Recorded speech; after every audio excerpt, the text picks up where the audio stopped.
त्या अंबेजोगाईची मी नात आहे आणि अंबेजोगाईंनी भरभरून प्रेम आणि विश्वास दिलेला आहे. आज नमिता मुंदडा या महायुतीच्या आमदार ऑलरेडी आहेत आणि आता महायुतीच्या उमेदवार आहेत.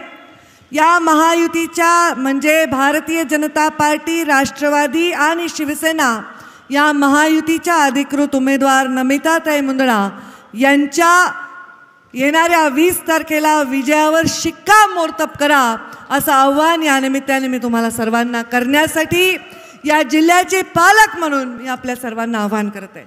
मला माहिती आहे आपण सगळे 11 वाजल्यापासून बसलेले आहात. आपल्याला गडकरी साहेबांच्या सभेला उशीर झाला. आपण भूक तहान विसरलात, पण दुसऱ्या पण काही अडचणी असतात. कुणाला शुगर आहे, कुणाला काय अडचण आहे, वयस्कर झाले तर त्या लोकांना जास्त वेळ थांबून धरणार नाही.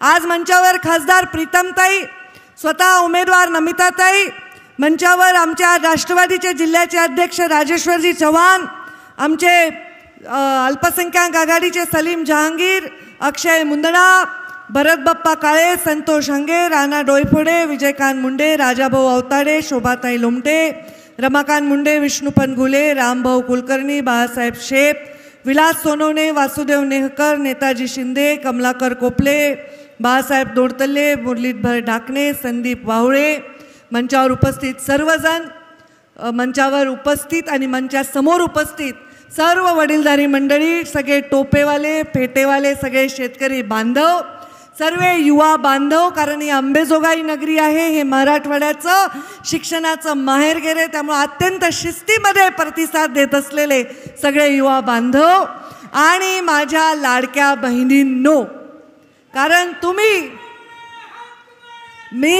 ओ रे बाबा आले रे बाबा, बसा बसा बसा बसा.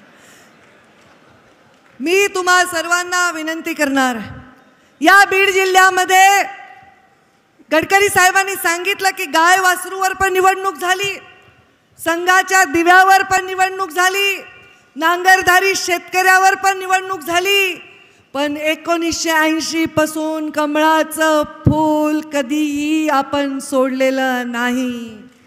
माझ्या कोर कमिटीच्या बैठकीमध्ये मी भांडत होते की या बीड जिल्ह्यामध्ये 3 तरी जागा कमळाच्या फुलावरच्या लढल्या पाहिजे, कारण इथला मतदार हा भारतीय जनता पार्टीच्या विचारांचा आहे. हा मतदार मुंडे साहेब, महाजन साहेब यांच्या तालमीत वाढलेला आहे. गेले 25 वर्ष झाले मी राजकारण जवळून बघते. 22 वर्ष झाले मी राजकारणामध्ये स्वतः प्रत्यक्षात काम करत आहे. याच ग्राउंडवर मी अनेक वेळा सभा घेतली. आमच्या शोभाताई उभ्या होत्या, अगदी थोडक्यात आमच्या शोभाताईंचा अगदी थोडक्यात पराभव झाला. आज मला सुनील काकांची आठवण झाल्याशिवाय राहणार नाही. म्हणजे मुंडे साहेबांनी एक एक गडी, एक एक माणूस बांधून राजकारण केलं. आणि मागच्या वेळी आदल्या दिवशी राष्ट्रवादीने तिकीट जाहीर, नंदू काका सॉरी पाहिलं नाही मागच्या वेळी मुंडे साहेबांनी राष्ट्रवादीने तिकीट जाहीर करून देखील आदल्या दिवशी मी नमिता मुंदडांना भारतीय जनता पार्टीमध्ये प्रवेश करून दिला आणि तरीही तुम्ही प्रचंड मताने निवडून दिलं. तो सन्मान ठेवला, त्याच्याबद्दल मी तुमचे आभार मानते. आणि आज ही सीट आहे, ही प्रतिष्ठेची सीट आहे. कशी प्रतिष्ठा आहे? पंकजा मुंडेची प्रतिष्ठा नाही, विमलताई मुंदडांची प्रतिष्ठा नाही. ही प्रतिष्ठा तुमच्या विचारांच्या प्रतिष्ठेची निवडणूक आहे. ही निवडणूक आहे. हा बीड जिल्हा हा पुरोगामी विचारांचा सुद्धा जिल्हा आहे. हा बीड जिल्हा सुशिक्षित आणि चांगल्या माणसाच्या पाठीमागे राहणारा बीड जिल्हा आहे. पंकजा मुंडेंनी पालकमंत्री म्हणून जे केलेलं काम होतं त्याची शाबासकी तर सगळ्यांनी दिली, पण मतदान करताना काही गडबडी झाल्या. एक अशी परिस्थिती निर्माण झाली जी कधीही इतिहासात झाली नाही. पण मतांनी हरले तरी मनांनी मी हारले नाही. मी माझ्या बहिणीला तिकीट देऊ शकले असते, माझ्याच परिवारातले 4 माणसं उभे करू शकले असते, पण मी गोपीनाथ मुंडेची लेक आहे. मुंडे साहेब आमदार खासदार बनवणारी फॅक्टरी होते. तुम्हाला पण आमदार बनवणारी फॅक्टरी व्हायचं आहे. आज जिथे जिथे मी सभेला चालले प्रचंड गर्दी होतीये. आज 25 सभा महाराष्ट्रात माझ्या जवळपास झाल्या. इथून पुन्हा मी सभेला चालले. गडकरी साहेब येणार होते म्हणून मी राज्यातल्या सभा कॅन्सल केल्या. उद्या परत मी एकनाथ शिंदे साहेबांच्या उमेदवारांच्या प्रचारासाठी विदर्भामध्ये चाललेली आहे. परवा मी नाशिकमध्ये चाललेली आहे. दिवसभर बाहेरच्या सभा घेऊन मावळत्या सूर्याला मी या बीड जिल्ह्यात पाऊल ठेवते आणि विचार करते, हे मावळता सूर्या आशीर्वाद दे की या बीड जिल्ह्याच्या विकासाचा सूर्य कधीच मावळू नये, सदैव उगवता राहावा. त्याच्यासाठी तुम्हाला विचार करून नेतृत्व द्यावं लागेल. त्याच्यासाठी तुम्हाला भक्कमपणे जात पात धर्म आपले स्वतःचे जे काही द्वेष आहे ते सगळं बाजूला ठेवावं लागेल. तुतारीकडून 5-6 हजारांनी केवळ तुमच्या ताईचा पराभव झालेला आहे. ती तुतारी पराभूत करण्यासाठी कमळावर तुम्हाला बटन दाबावंच लागेल. कमळावर लक्ष्मीचा आसन आहे. कमळ म्हणजे कमळावर स्वतः साक्षात लक्ष्मी विराजमान असते. आमची योगेश्वरी माता सुद्धा आपल्याला आशीर्वाद दिल्याशिवाय राहणार नाही. या कमळावर असलेली विराजमान लक्ष्मी आपल्याला आशीर्वाद दिल्याशिवाय राहणार नाही. पैशाच्या, मसल पॉवरच्या, जातीभेदाच्या जर विषयावर प्रत्येकजण निवडून आला तर तुमच्या विषयाकडे कोणीही ढुंकून बघणार नाही. निवडणूक आली की लोक म्हणतील पैसे काढा, निवडणूक आले की लोक म्हणतील गुंडागर्दी करा, निवडणूक आले की लोक म्हणतील काढा विष काढा, जे जातीपाती धर्मामध्ये आपल्याला पसरवत आहे. गडकरी साहेबांनी सांगितलं संविधानच बदलणार अशा प्रकारची अफवा प्रधानमंत्री नरेंद्र मोदी जर प्रधानमंत्री झाले तर अशी पसरवली, फेक नरेटिव्ह पसरवलं. पण हे फेक नरेटिव्ह आता आपल्याला पूर्णपणे नेस्तनाबूत करायचं आहे. कुठे बदललं संविधान? 14 पासून नरेंद्र मोदी प्रधानमंत्री आहे. बदललं का त्यांनी संविधान? नाही बदललं. घरकुल देताना, कोणती योजना देताना, अरे जनधन 14च्या पूर्वी 2014च्या पूर्वी तुमच्यापैकी 80% लोकांचे अकाउंटच नव्हते. या माय माऊलीचे अकाउंटच नव्हते. डायरेक्ट बँकमध्ये ट्रान्सफर करण्यासाठी जनधन योजना राबवली. 14च्या आधी शौचालय नव्हते या देशामध्ये. 80% लोकांकडे स्वच्छता अभियान राबवलं. चुलीपडे बसून माऊली खोकत होती, तिच्याकडे कोणी बघत नव्हतं. उज्ज्वला अभियान राबवलं. आता तर 3 सिलेंडर सुद्धा मोफत देण्याची योजना केलेली आहे. आणि आता तर तुमच्या सगळ्यात लाडकी बहीण खुश आहेत का नाही? किती आले अकाउंटमध्ये सांगा बरं. तुमच्यापेक्षा हेच जास्त सांगायला ते यांना देऊ नका बरं का, देताल नाही तर. किती आले अकाउंटमध्ये पैसे? किती आले? 7,500. हा सूर्य आणि हा जयद्रथ असा विकास आम्ही केलेला आहे देशामध्ये. राज्यामध्ये तुमची लेख मंत्री होती, या जिल्ह्याची पालक होती. सांगा कधी कुणाच्या वाकड्यात गेले? कधी कुणाच्या ग्रामपंचायतमध्ये चौकशा लावल्या? कधी कुणाच्या भांडणामध्ये पाय घालून लोकांना एकमेकांच्या अंगावर घातलं? कधीच नाही. आणि आताही तसं करायचं नाही, कोणीच करायचं नाही. मी करू देणार नाही, मी होऊ देणार नाही, कारण मी ऑलरेडी आमदार झाले. आता मी आमदार झालेली आहे. पहिले फक्त परळीचे आमदार होते, आता मी केजची पण आमदार आहे, आता मी माजलगावची पण आमदार आहे, मी आता आष्टीची पण आमदार आहे. कारण मी आता विधानसभेला ज्यांना निवडून दिले, नमिता मुंदडा माझ्या मतदार आहेत. मी त्यांची मतदार होऊ शकत नाही, पण त्यांनी मला मत दिलेलं आहे. आणि आज मी आमदार झाले तर ह्या प्रत्येक जिल्ह्याच्या प्रत्येक गावातल्या कार्यकर्त्याचं, मतदारांचं, त्यांच्या हिताचं रक्षण करण्यासाठी माझ्या जीवनाचा क्षण क्षण जसा घालवलाय तसाच मी घालवणार. त्यामुळे तुम्हाला विश्वास पाहिजे आणि तो विश्वास तुम्ही येणाऱ्या मतदानामध्ये दाखवा. आता समोरच्या लोकांचा प्रचार काय आहे मला माहीत नाही. देशात आमचं सरकार आहे, राज्यातही आमचं सरकार आहे, येणारे आमचं सरकार आहे. त्यांच्याकडे काय मुद्दा आहे? तुम्ही म्हणे आम्हाला दिलं मतदान तर आम्ही 3,000 महिलांना देऊ. मग आधी का नाही दिले? तुमच्याकडे होतं ना 2.5 वर्ष सरकार, का नाही दिलं? 14च्या आधी तुमच्याकडे 75 वर्ष या देशाला स्वतंत्रता मिळून तुमच्या हातात सरकार होतं, का नाही दिलं तेव्हा तुम्ही महिलांना एखादी योजना? आता तुम्ही सांगताय महिलांना देऊ. शेतकरी सन्मान योजना, इथे बसले शेतकरी, 12,000 रुपये वर्षाला येतात की नाही मोदीजींचे? आता 15,000 करणार आहेत. 15,000. अरे तुमची काळजी केली का कधी? पीक विमा योजना अटल बिहारी वाजपेयींनी आणली, मुंडे साहेबांनी राबवली.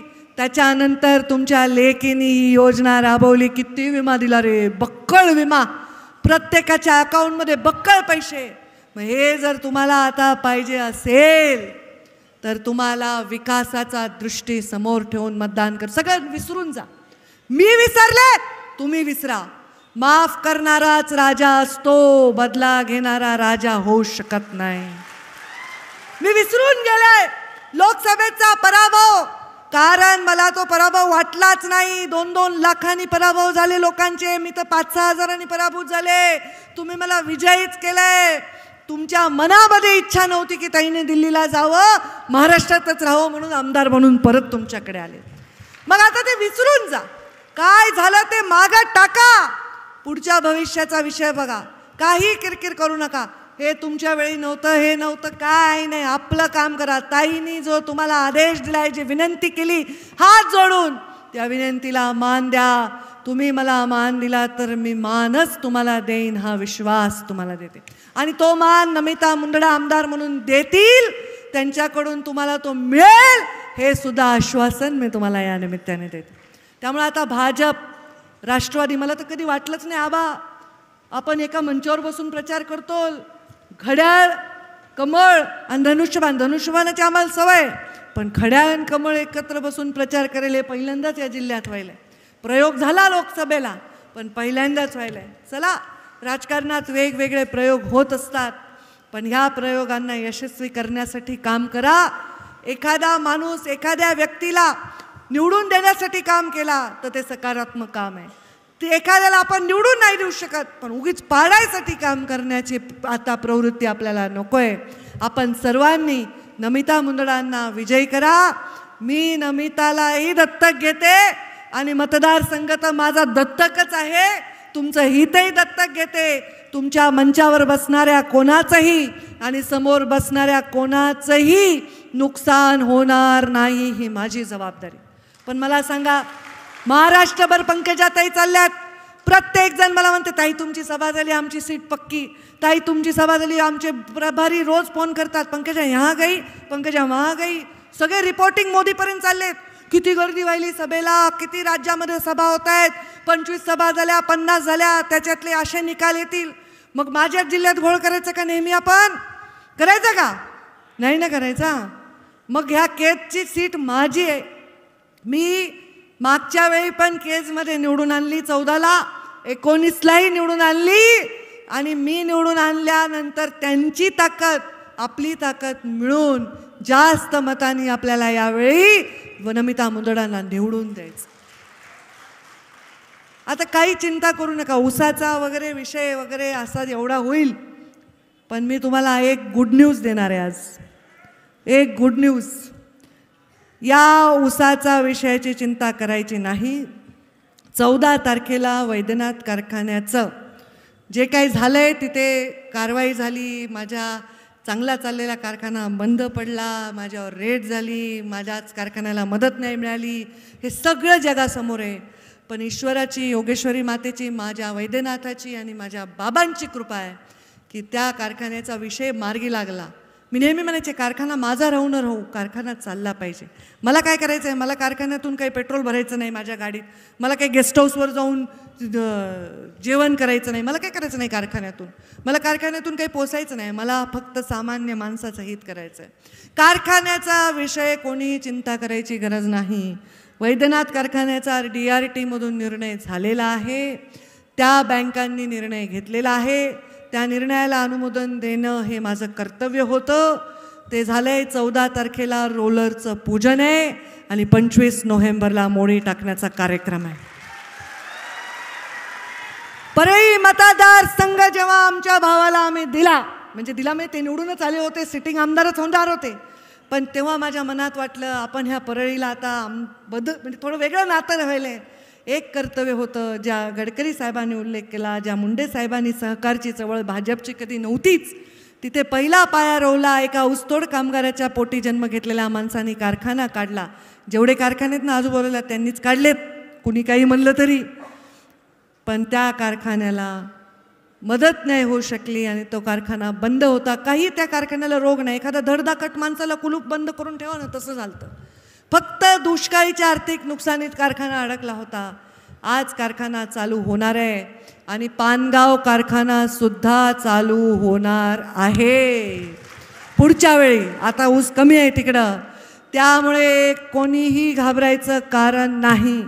ऊसाला कोणाचा त्रास असेल तर सरळ तुमची यादी द्या. तुमच्या ऊसाला गाडी पंकजाताई लावल्याशिवाय राहणार नाही. 25 नोव्हेंबरला मोळे टाकणार. काही चिंता करायचं कारण नाही. कारस्थानांचं ते काळं दाट धुकं निघून गेलेलं आहे आणि आता चांगल्या भविष्याचा उज्ज्वल असा सूर्यप्रकाश आपल्याला दिसणार आहे. आपल्या सर्वांना मी विनंती करते की नमिता, मी माझ्या आणि माझ्याच परिवाराचं नाही, मुंडे साहेबांनी माझ्या होळीत सर्व सामान्य वंचितांचं, पीडितांचं दुःख आणि त्यांचं भविष्य करण्याची जबाबदारी दिली आहे. माझ्या लायकीने, माझ्या छोट्याशा पद्धतीने मी माझा प्रयत्न करते.